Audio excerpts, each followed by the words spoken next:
When we added MDMA, What will you do? went up to 61%. Hell yes. But I saw a bird that morning. You made the first blues in 200 years. What is the truth?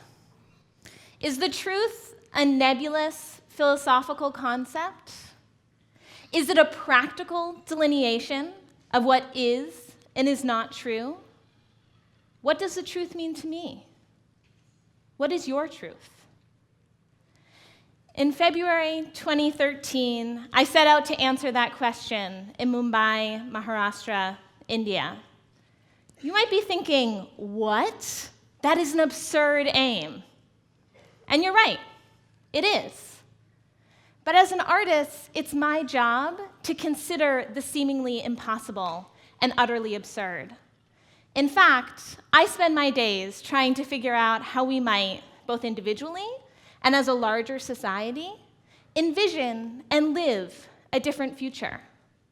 So come with me to Mumbai, one of the most populous cities in the world, a city where dozens of regional languages and dialects are spoken daily, a city where 90% of the workforce is informal. I think it's fair to say there are many lived versions of the truth in Mumbai. To probe the truth, I developed an interactive performance I called Certifying the Truth. In Certifying the Truth, I offered to certify any version of the truth in any language. This was facilitated by the fact that I speak English as well as Marathi, which is the dominant regional language of the state of Maharashtra. To support my services, I created stamps and seals with my name in English and Marathi, as well as certificates of the truth. Over the 3 days of the performance, I validated all manners of opinions, musings, and feelings. Certifying the truth relied upon a shared vulnerability between the audience and me. People presented me with their version of the truth, and I duly affirmed their opinions and convictions. To receive my official certification, authors wrote their versions of truth in handwritten duplicate. I stamped one as original and the second as duplicate. Normally, the issuing authority would go home with the original, and the supplicant would keep the duplicate. But in certifying the truth, the author went home with the original. Let me be clear. I never was and never will be the authority on anyone else's version of the truth. Lines in India are a loose concept. So is the idea of privacy. Minutes into the performance, folks started crowding the table, reading over each other's shoulders, and initiating larger discussions. Conversations erupted about politics, religion, the recent rape case in Delhi, the city of Mumbai, and bureaucracy. My services were glaringly performative, and my stamp and seal held no official weight. Yet the combination of having one's opinion heard and the familiar process of verification kept people interested. When asked about the validity of the certificates, I encouraged their use anytime someone hoped to present their version of the truth. I pointed out that our combined honesty had to be worth something. Over the 3 days of the performance, I collected 100 truths. I'd like to share a few of those with you today. One author wrote, "India and Pakistan are two countries separated by a border which is imaginary, yet united in the hearts, minds, and thoughts of its people. For those who have their places of worship across the border, and for those who have their relatives, they were never apart and never will be." Another author wrote, "Mumbai is a good city, but it's not a clean city."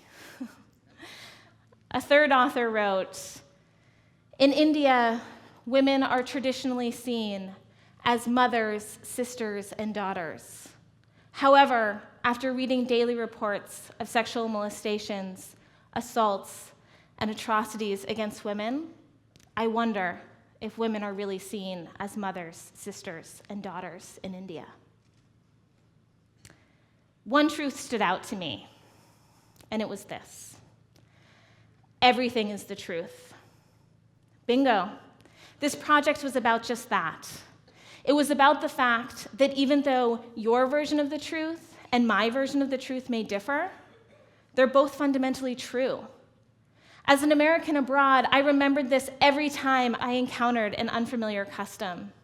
As an American engaged in national politics, I observe this concept daily through the increased polarization between the left and the right.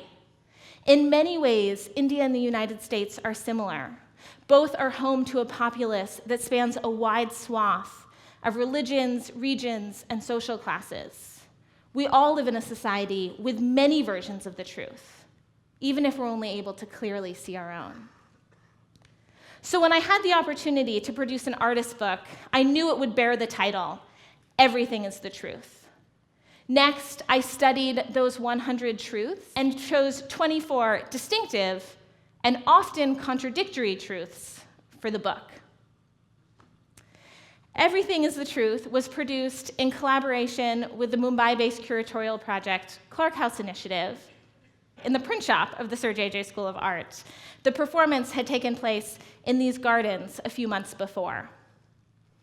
Conceptually, I knew that I wanted to design a bilingual book that didn't value English more than Marathi, nor any one truth over any other truth. Moreover, I wanted a non-hierarchical book form that could honor multiple authors simultaneously. I decided to make a box that had 24 loose cards, one for each truth, with English on one side and Marathi on the other. This format allows viewers to freely read either or both languages, rearrange the truths, or pick out one that they find particularly pertinent. At the book release party, we found that this collection of contradictory truths not only provided a glimpse into the psyche of Mumbai, but was also a tool to continue to debate the truth. In the end, I learned that my observations about Mumbai, the quagmire of bureaucracy, the constant negotiation, the intimacy between strangers, were shared by most people. At the start of this project, I thought I was doing it for myself. However, when I set up the Certifying the Truth shop, everything changed. Yes, my foreigner status and Marathi-speaking skills quickly attracted attention. But just as quickly, the focus of the event shifted to the truths that occupied the minds of the participants. Throughout the performance, the production of the book, there was one truth that persisted, and it was this. Despite our different opinions, the ability to share and debate made us feel more together than alone. As TEDxSalem's artists in residence, I'm asking the question, can we create an environment where we can experience multiple perspectives? Can the visual experience of seeing the same thing from different viewpoints also create space in our brains to entertain different truths? Behind me, you see large fabric pillars. In the center of the installation, the blue fabric references the looking glass, seemingly clear and crisp. As you move around the room, you'll experience kaleidoscopic shifts in color. Throughout the day, I encourage you to sit in different places and experience this installation from different angles. Test my hypothesis. Do ideas affect us differently when they're framed differently?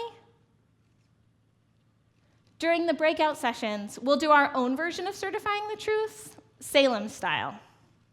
I encourage you to come and add your voice as we make visible the truths, values, and aspirations of our community. Together, let's discover the robustness and the messiness of our shared vision. I'll see you soon. Thank you.